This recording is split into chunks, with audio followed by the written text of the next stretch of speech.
everybody, and welcome to this week's Wildlife Wednesday Weekly Roundup.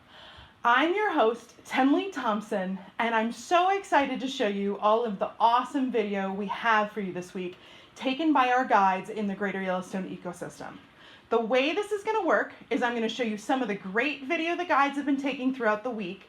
Then you'll have a chance to win a gift card to our EcoTours store by answering our trivia question of the week. And lastly, I'll be answering your questions live. So if you've got a great question for me that's wildlife biology or naturalist or Grand Teton and Yellowstone related, night sky, anything in the outdoors, do ask me in the comment section and I'll see if I can't get you an answer. We'd love to know where everybody's watching from.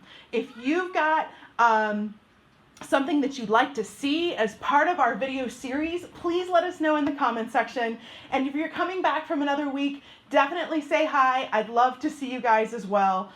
It's always a pleasure to see some of our repeat watchers every week who enjoy these videos. So let's get started. Our first video this week is really a spectacular one. Let's tune in with Laura, who got a great view of Grizzly Bear 610. For those of you guys not familiar with all the famous grizzly bears in Grand Teton National Park, 610 is the 12-year-old daughter of Grizzly Bear 399, arguably the most famous grizzly bear in the park. This one might be maybe the second most famous grizzly bear in the park. Let's check it out. Hi, this is Laura. I'm joining you from the Tetons this week, where I had the chance to see a really famous grizzly bear of the Snake River in Grand Teton National Park a couple days ago. I know that the research numbers for bears in Grand Teton National Park can be quite confusing. Of course, our most famous grizzly bear is grizzly number 399. This year she's 24 years of age. And then her daughter, number 610, was born 12 years ago. She has 2 cubs of her own this year, who are second-year cubs, so they're quite big by now. And those are the bears that I got to see, which was really exciting. They came down to the water's edge. They made quick work of paddling across. I want to ask you guys, do you still call that doggy paddle if a bear's doing it? They made it to the island. They emerged out. We got to see them shake off, and then they romped across that island where cormorants and white pelicans normally hang out. They got to the other side, jumped back in, made another swim, and entered the forest on an island, in the Snake River. We think that 610 was really interested in an elk carcass up there this week. She was seen feeding on that elk carcass with her cubs with one other bear a couple days ago.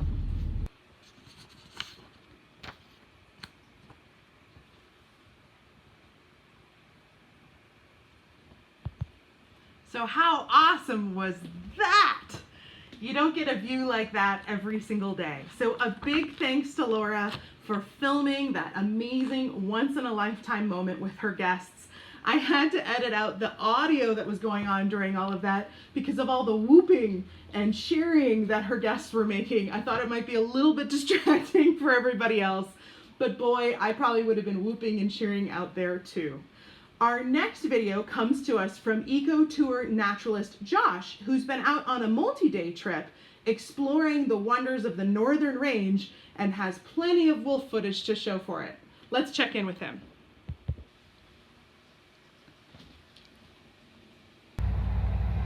Hello everybody, it's Josh with EcoTour Adventures here. I'm finishing up a 4-day multi-day tour right now, and we're in the Hayden Valley. Right now we're watching 3 adults and 1 puppy from the Wapiti Lake Pack. It seems that one of the pups finally swam across the Yellowstone River, so a pretty exciting sighting. So as you can see from the video, the wolves are howling. We could hear it from across the river, but unfortunately you can't in the video. Wolves howl to communicate with each other, and right now the Wapiti Lake Pack is spread out with some wolves and some pups on each side of the river. Just like humans, wolves have different personalities. The ones in the video here really wanted to be on the far side of the river and are just trying to coax the others over.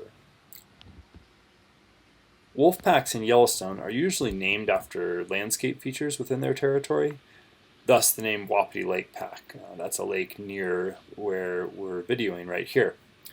Wapiti is also an indigenous word for elk, which is the primary prey of wolves in the greater Yellowstone ecosystem. The Wapiti Lake Pack has somewhere around 19 adult members and around 6 pups this year. Pack numbers can quickly change, and the most recent count by park biologists is only from a few months ago. Notice the size difference between the wolves in the video. That pup is only about 3 months old, still cruising around, starting to be a little bit independent, as you can see right here. I also love watching pups try to howl. They have really small lungs, and so they run out of air a lot sooner than the adults do. You may have noticed that in the video. Another cool behavior that's fun to watch is the larger black wolf is actually submissive and subdominant to the other wolves, one of which is the beta female of the pack. She's actually more aggressive and dominant with every other wolf in the pack except for the alpha. But as you can see here, most of the interactions are very playful. Just like dogs, wolves like to play. I hope you enjoyed watching this recent wolf sighting in the Hayden Valley. If you want to join us on one of our half-day, full-day, or multi-day tours of Grand Teton and Yellowstone National Parks, please visit www.jhecotouradventures.com. Thanks for watching.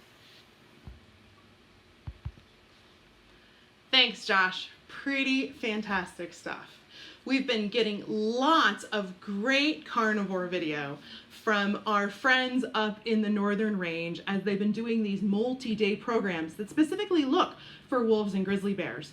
Sarah has some amazing footage to show us from this week, but she's still up where there's no cell phone coverage and the satellite feed isn't doing a great job getting the video down to us. So I promise we'll have more from the Northern Range from you next week, and you're not going to want to miss it. Lots of wolves and grizzly activity going on up there.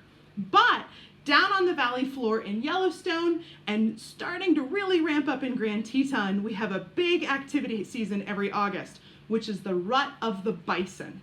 Bison Rut is so much fun to watch. The animals are bashing heads, making way, trying to woo the females in with rolling and tongue licking and bellowing. If you've ever got a chance to come to Grand Teton and Yellowstone in August, it's an activity not to be missed. There's nothing quite so much exciting as it is to see the Bison Rut. Let's check in with lots of different guide video this week of the Rut and give you a little bit of an ear in on the action. It's been a busy week for bison as we come into the full rut season, and we did a little bit of a time lapse of a monster herd here in Grand Teton National Park. But I thought it might be fun this week, rather than my talking over some of these video clips, for you all to get a chance to hear the bison speak for themselves. So here they are, from lots of different guides this week, the sound of bison.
So lots of activity in the bison breeding season, the Bison Rut, particularly in Yellowstone this week. Things are really starting to heat up in Grand Teton as well. The bulls are starting to fight and form harems and try to talk those females into joining their groups because of their size, dominance, and fighting skill. Laura got into a sort of solo bison jam earlier this week. Luckily, the bison did eventually plan to move, but it took some time. Lots of bison keeping cool in wallows and rolling near water sources as we had some pretty warm temperatures this week, and more on that later. But here's a little bit from bison this week in Grand Teton and Yellowstone. Alrighty, so a big thank you to Tyler, Josh, Laura, and Sarah for all of those great videos this week. All of that bellowing and rolling in the dust and roaring and licking of their lips. The bison will continue these activities for the next several weeks as they gather harems of females in the annual rut. Each bison will only have a couple hours opportunity to breed each female who comes into season at a different time during the month, so they have to keep a watchful eye on all of them. We'll continue to keep you updated on the rut. If you enjoy some more of these kind of audio file videos, do let me know. I sure enjoyed putting that one together for you, and it's such a fun sight to see. Now, I've been looking in the comment section, and it looks like our furthest away viewer right now is in Florida. So we'll see if we can get anybody who can beat further away than Florida. Let us know in the comment section where you're watching from. And if you're enjoying these videos, we'd certainly appreciate your liking and sharing them. We don't try to go on and on about that like some other videos do. We certainly aren't trying to advertise. We are offering these videos as a public service, but it sure makes it easier for us to continue to producing them. If you like it, show it to your friends. Go ahead and share as well. All right, let's get back to business. We've got some more bear footage for you. Josh got this great view of a cinnamon, a brown colored black bear in Grand Teton National Park this week. Let's check it out. Josh caught this cinnamon colored black bear this week eating currants, which are definitely fully ripe this week, as well as making use of all of the greenery from this particularly wet year that we've had.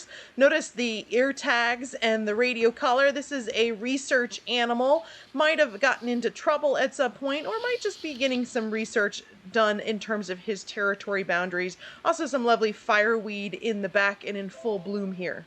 As our berry season comes into full ripeness, we're seeing more and more black bears taking advantage of that, which they'll continue to do on into the fall to build up calories for winter fat and hibernation. So a perfectly good example of why you never want to use size or color to differentiate between a black or a grizzly bear. That black bear is cinnamon or brownish red colored, and many of them are. It's not unusual at all to see grizzly bears and black bears range in color from light blonde to a deep dark black. I once saw a grizzly bear on the shores of the Yellowstone Lake that was so dark black and so tremendously huge that no one in the area would believe me when I explained to them that it was in fact a grizzly and not the biggest black bear that they'd ever seen. And I still had problems convincing people years later that in fact it was a black grizzly. But we certainly do see them in the greater Yellowstone ecosystem all the time. Bears are mostly up in the high country eating army cutworm moths in the high altitudes. They're a little bit more unusual to see during the summer months, but we've been very fortunate this year in that there's been so much rain and vegetation on the valley floor that it's kept some of them down low. As berry season starts to progress, we should have more and more black bears in view, and we'll continue to keep you updated with great video content featuring all of our animals, but I particularly love showing you bears. Let's get back to Yellowstone. We've got some really neat views from Eric this week, who caught a very, very, very rare event, and that's the eruption of Steamboat. It's been a lifetime dream of mine to catch Steamboat, and it's gonna happen. I haven't caught it yet, but I'm gonna go ahead and give you guys a video glimpse of what it's like to see the largest geyser in the world. Steamboat Geyser. This is the world's tallest and largest geyser currently active. An absolutely amazing showcase of power, force, and beauty.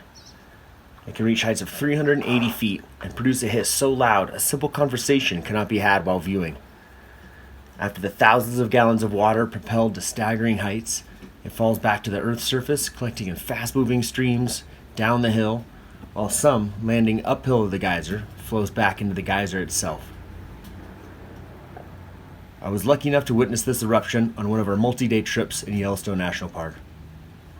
After hearing the eruption start from over 1,000 feet away, we rushed to the base of the geyser, and after ensuring ideal views for my guests, I captured a bit of footage of the eruption and subsequent steam phase.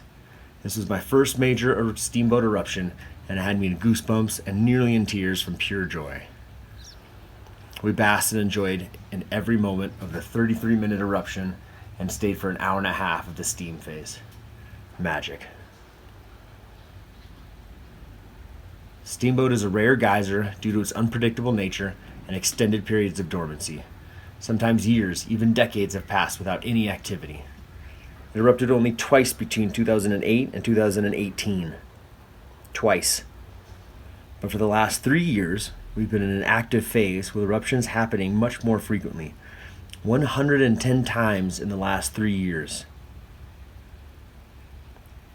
The steam phase could be seen the next day, even on a return drive back to Jackson.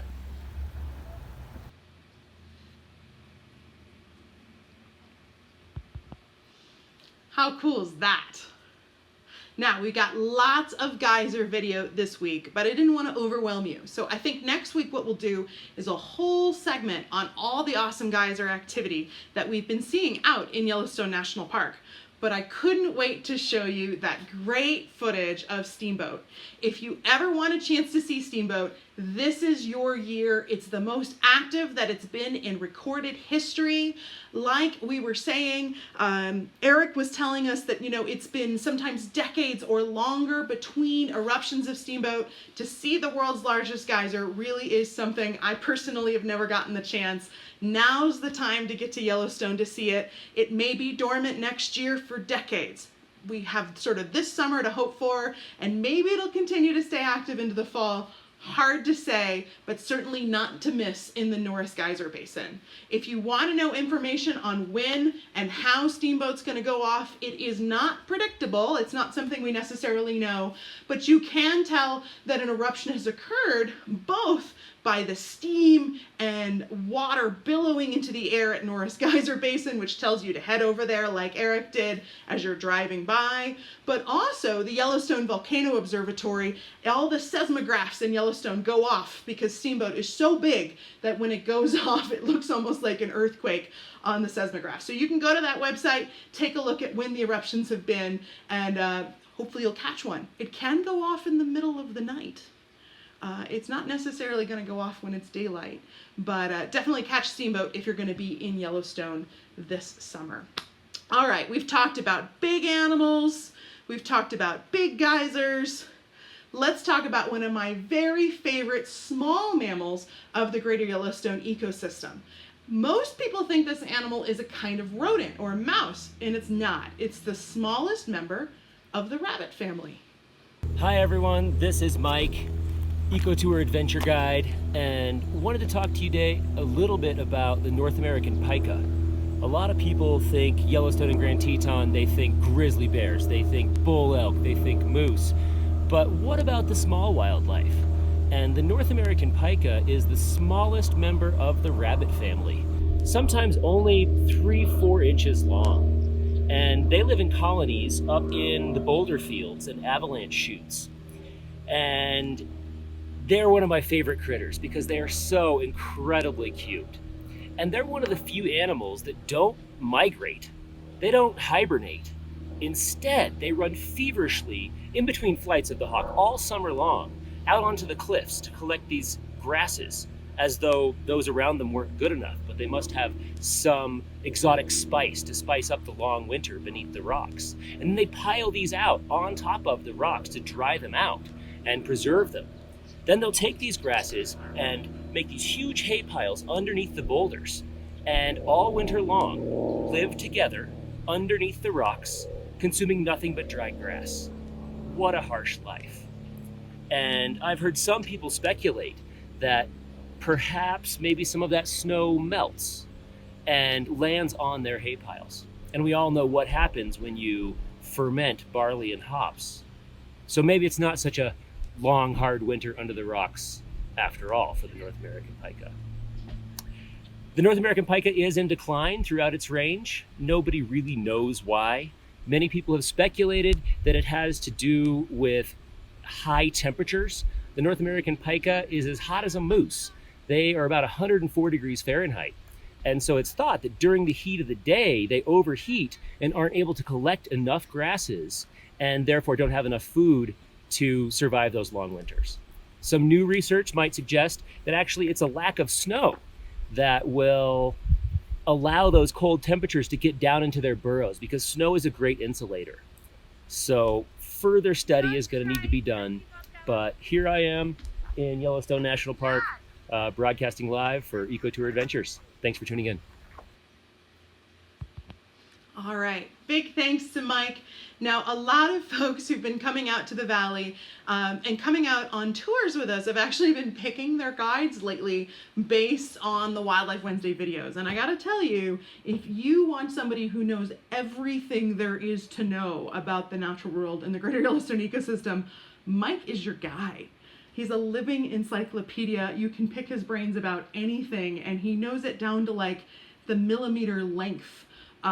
Which is just so amazing. I think he remembers more things than I've ever forgotten.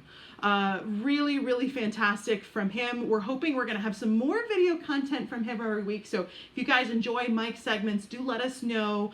If you enjoy Eric's segments, we're gonna have some more of those. We hope so too. Or Laura's segments, all of our contributors this week. Let us know who's your favorite, and we'll try to feature them more often, as well as animals that you'd like to see as well. Laura got some great view of moose this week, more specifically everybody's favorite moose calf this week. Let's check in. Now, it was a really hot week this week. We actually had temperatures in the 80s and 90-degree temperatures. A lot of animals were really having a hard time with all of that heat. And one of the animals that has the most trouble is our good friend, the moose. Moose are actually remarkably poorly adapted to heat. Every animal has an essential core temperature where they're using the least amount of energy to stay warm or cool. For humans, it's about 77 degrees Fahrenheit.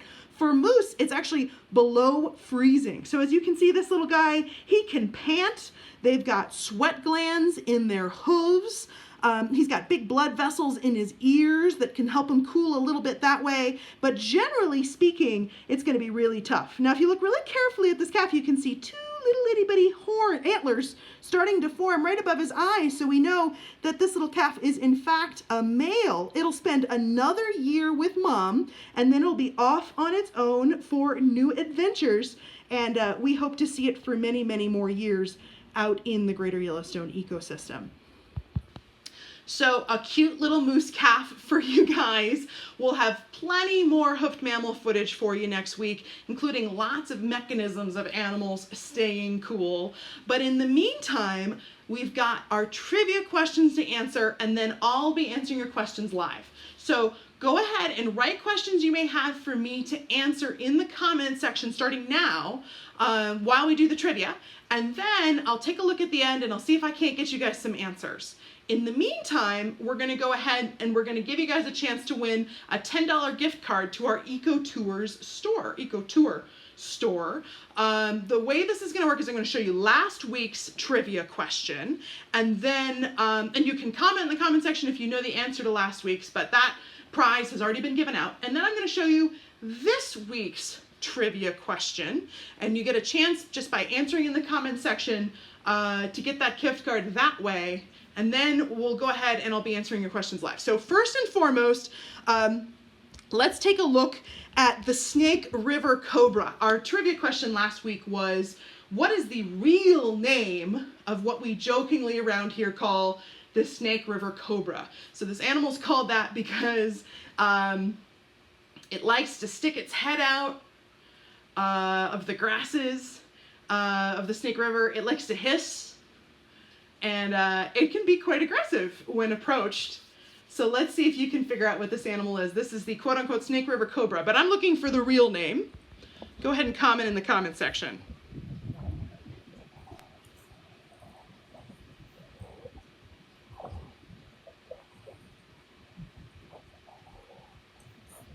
We call them Snake River Cobras because they look like little head of the cobra. You have to stick your head up, yeah. They hiss like a cobra. They're funny.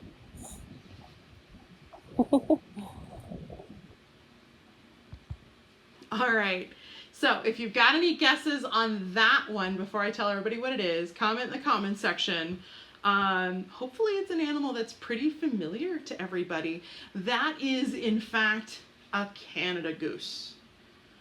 Yeah, we have them everywhere. They're all over North America, but they hiss and they can be aggressive in those grasses. You can hear Laura laughing as she films them. Definitely a great view. So thanks, Laura, for those Snake River Cobras. Fun fact, pet peeve of mine at the same time, it is not a Canadian goose or Canadian geese. My ornithologist professor in college would get most miffed about that, and I seem to have inherited it. It is a Canada goose or Canada geese. I have no idea why we don't pluralize it, but if you want to sound proper, not Canadian, Canada goose. The more you know, right? I'm here to teach you about all sorts of things, from wolves to geese. Definitely probably have those in your hometown.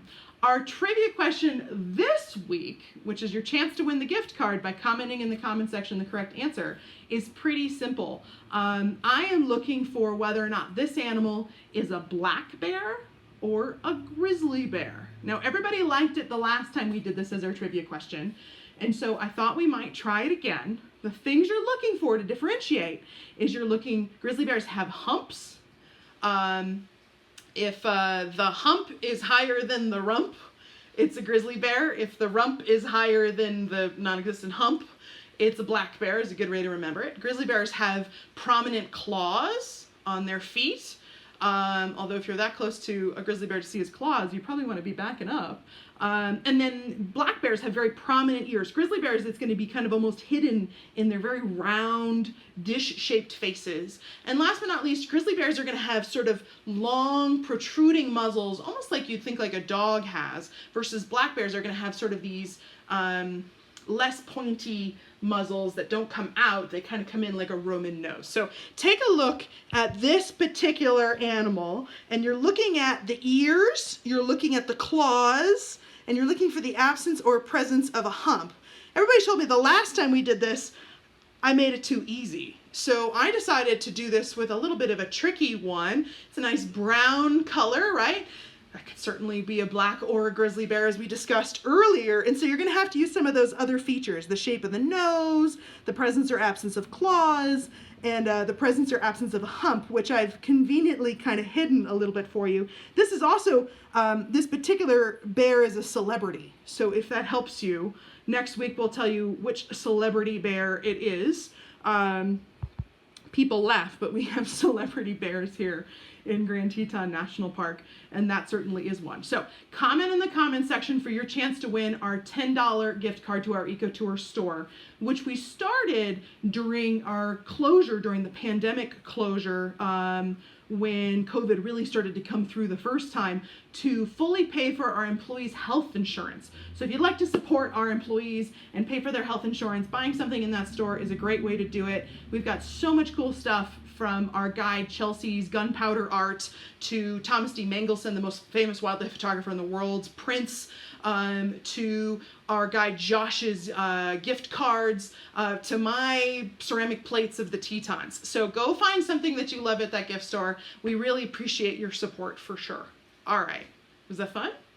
Did you guys like my trivia questions? Too easy, too hard? Tell me, because I want to make sure we're asking fun ones for sure. But you know what it's time for? It's time for trivia. Trivia. We just did trivia. It's time for me to answer your questions live. So if you've got a question for me, ask in the comment section. Now, I've got a little iPad here with the comments written on it. So give me a second. I'm going to look down and scroll through, and I'll answer them one by one. All right, let's see what we've got this time around.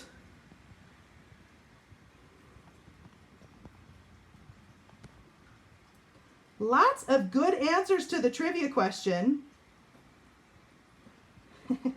And look at the bugs surrounding that bear. Taylor just put in the comment section, Taylor, those are mosquitoes. And when I took that picture of that bear, I came home with a lot of mosquito bites. That was taken just a couple weeks ago. We usually have mosquitoes for like a week, and it's been such a green year. We have mosquitoes for like 2 weeks. And for all of you who live in other areas of the country, we have mosquitoes all summer. You have no pity for us and our overabundance of 2 weeks worth of mosquitoes. But oh, the hardship between it being like 85 degrees this week, which is so hot, and those long-term mosquitoes. Feel very sorry for me. For those of you guys who are in 100-degree temperatures, yeah,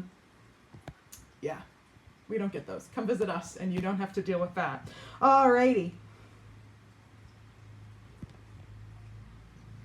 Edith asks, my husband and I will be coming out in October. Are guides still available? Of course. We operate year-round, Edith. Come hang out. Pick your favorite guide as part of the broadcast and request them, and we'll see if they're available to guide for you. October is an amazing time of year to come. That's when we've got our breeding season, our rut for moose and elk, and they're bugling and fighting, and grizzlies and black bears are far, far more visible that time of year. So definitely come see us in October. That's a great time. Let's see here.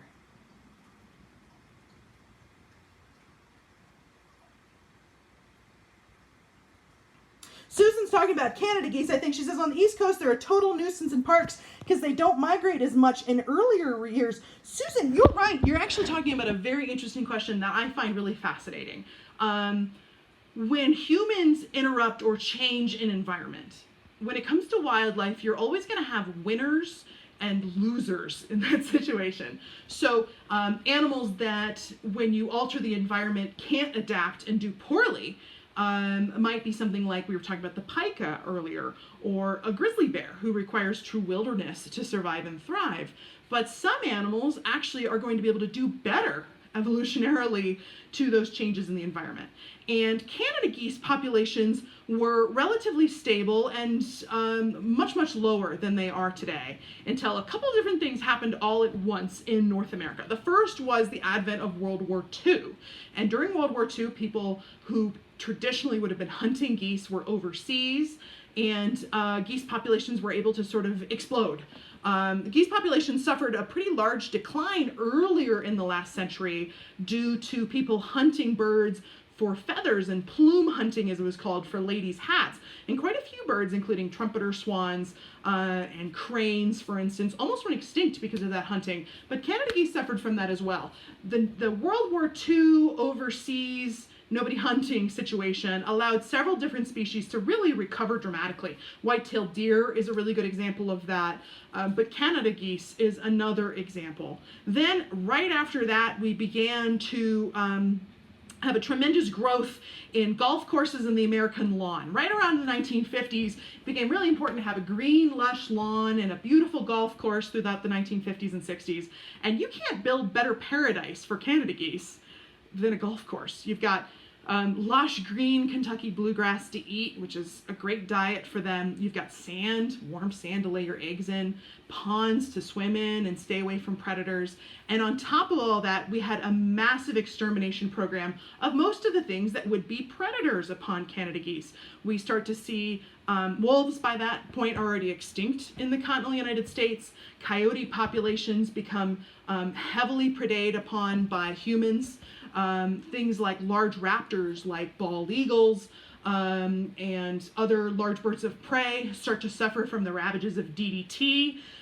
Their eggshells become too thin for them to hatch until we ban DDT, and they slowly recover. And then even smaller raptors and birds of prey that eat chicks and young animals really start to suffer as well. We start to see a decline in foxes and other animals that would eat young Canada geese. And so they really have this tremendous resurgence. Long story short, that along with the fact that they're protected under the International Migratory Bird Treaty, meaning Canada, the United States, and Mexico manage the species jointly between those three countries because they migrate between those three countries, meant that the Canada geese were able to just take over the continent, and we had a real surplus. Starting to see growth even in the Rocky Mountains where they were previously outcompeted by other types of birds. So like Taylor was saying in the comment section, 10 years ago we didn't really have that many Canada geese. The Charlie Craighead speaks of in the 70s, he barely saw Canada geese here. Now they're quite prevalent. They're doing really, really well. So it'll be interesting to see how things are in 10 or 20 years as our predatory population and predator bird population really starts to recover and they're able to make, well, meals of baby young Canada geese and those chicks, and see whether that population continues to boom or stabilize. So really kind of interesting thing. I know not everybody's really fascinated by the history of Canada geese, but I find animals that thrive because of human change, like pigeons or geese, just as fascinating in many ways as animals who struggle as a result of human change. Like, you know, grizzly bears or wolves, and even better, animals who struggle because of human change but are able to recover as a result of human change, like peregrine falcons, who primarily these days nest in large cities and eat pigeons. And that's been their entire recovery plan, even though they were on the endangered species list in the 1980s. Cities have been a boon for them. So kind of a bizarre thing to sort of think about, but really pretty fascinating once you look into it. Let's see here. What else do we have?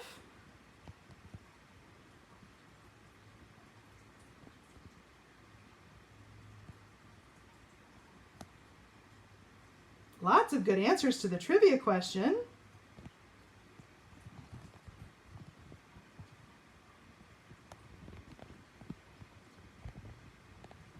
Don says, snow geese numbers are getting really high. Harvested cornfields are usually filled with flocks. They fly north pretty well for food. You're right, and Canada geese also thrive off of those cornfields.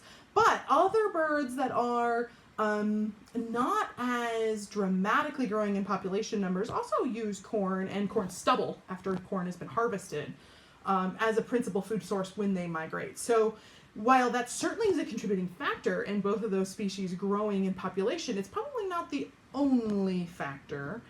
In fact, a lot of waterfowl really struggled in the early 1950s as we began to drain wetlands for the purposes of agriculture. What they called the Great Agricultural Revolution meant draining all the wetlands and turning them into arable land. And the Midwest United States, which is habitat primarily for a lot of these animals, became really the breadbasket of the world. We fed the world with it. A great accomplishment, eased a lot of human suffering through our production of food. But certainly the loss of those wetlands had a pretty serious impact on a lot of bird populations, but not snow geese and not Canada geese, who were able to adapt a little bit better than other waterfowl. So really, really interesting stuff.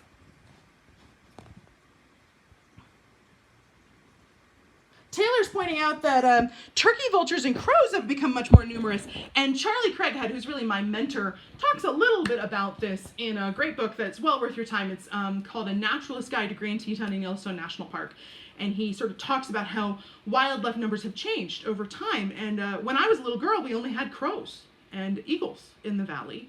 We did not have turkey vultures, which directly compete with bald eagles, and we certainly didn't have crows, which directly compete with ravens. The growth of predators like grizzly bears, wolves, stabilization of coyote numbers, the growth of foxes, all of these things have happened in part because of recovery of grizzly bears and reintroduction of wolves has benefited so many other species. And we've seen a great resurgence of things that we wouldn't necessarily think of being connected with predator recovery, like bald eagles, but also things like turkey vultures beginning to come into the valley because there are enough carcasses, dead animal remains for them to be able to feed on. If you can imagine, if there were no wolves and there were no grizzlies, what are those vultures going to eat? And the resumption of these predators has been a real boon to those species. We've also seen an increase of golden eagles in the valley, in part because of a return of predators. So it's called a trophic cascade, but the short version is when you have a complete ecosystem that all the species that are supposed to be present are present, it tends to benefit the entire ecosystem.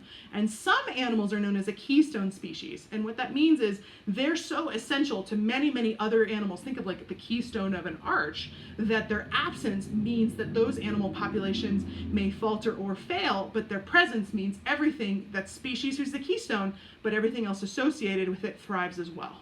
A really great example of this is predators are able to keep elk populations stable. And this can be a very controversial situation. Some people don't want to compete hunting for elk with predators, which is certainly an understandable point of view, although our elk population has continued to grow since these animals have recovered. But things like beaver don't do as well when elk overgraze and overeat areas down to the ground. They don't have viable shrubs and trees and cambium and inner bark to feed upon, and their lodges and dams and their creation of wetlands affect so many other species who rely on those still open areas of water. And so the return of predators has meant a resurgence of beaver, which has meant a resurgence of all of these dozens of other species. So trophic cascades is a topic I probably could go on for way too long, sometimes a little over exaggerated. You'll see videos that maybe are getting a little too crazy, but the research certainly very firmly suggests there's a huge impact to having a complete ecosystem. And Yellowstone National Park is one of the only places left on the planet where everything that is supposed to be there lives there today, which everybody's going, well, duh. There's very few places left on Earth that are like that. It's really, really remarkable and such a great place to call home. So thanks very much for that. Let's see what we have here. Don asks, is there a wolf pack in Grand Teton National Park? Don, indeed there is. And Sarah's got some great footage for us next week of our most visible wolf pack in Grand Teton National Park. She got some great footage of them, but like I said, she's on a satellite feed as she does her multi-day trips right now, so she couldn't quite get the whole set of videos. I got sort of a sneak peek, enough to get me really excited, and hopefully we'll have the rest of it for you by next week.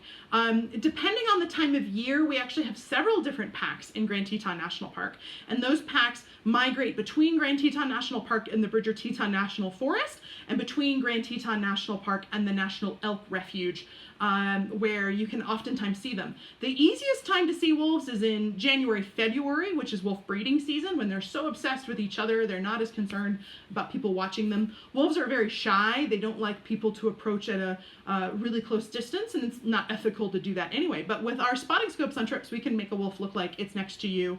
We've had a great year of wolf watching in Yellowstone National Park, where there have been 3 packs that have been particularly visible this year. Far more wolves in Yellowstone National Park, definitely more of a wilderness area than we do have in Grand Teton, but wolves are present in both locations depending on the year.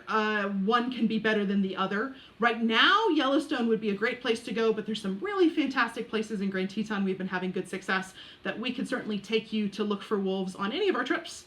But yeah, we can talk more about wolf territories and packs if that's of interest. Let me know in the comment section in the future. I don't want to go on and on because not everybody is as fascinated by this stuff as I am. But we have quite a few packs in Grand Teton National Park, and then east and west of Grand Teton National Park in the national forests, as well as one sort of pack to the south and a whole bunch of packs to the north. So gray wolf populations are well recovered, and they're doing really well. They're removed from the endangered species list, and it's a really good success story, the return of the wolf to Yellowstone, Grand Teton, and the Idaho, Montana, Wyoming area. There's even talk of recovering wolves in places like Colorado, which has been quite controversial. We have wolves in Washington State. We also have wolves slowly returning to Oregon. And last year we even had a wolf making tracks in California. So slowly but surely we're seeing a recovery of that species. So great question there.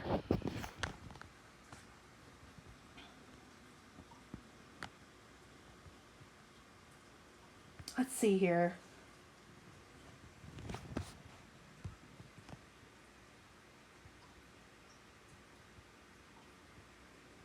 All right, I think that's all the questions this week. If you're watching this video later, definitely leave a question in the comment section. I will be looking at them all week. We'll get you an answer for sure. If you're interested in finding out anything more about anything I've talked about today, you can leave a comment, or you can send us a quick direct mail or email, or go to our website and leave a message. We'd love to talk to you more about the Greater Yellowstone ecosystem. That's what we're here to do. That's our passion in life's work. We want to give a big, big thank you to the Teton County Travel and Tourism Board, who has given us a grant to help support this programming so that everyone can enjoy all these great wildlife videos that we have to show you every week. And a big thanks to all of our guides and to Taylor in the comment section. It's been such a great time with you all. I hope you guys have a great, safe week and a wild weekend. We'll see you soon.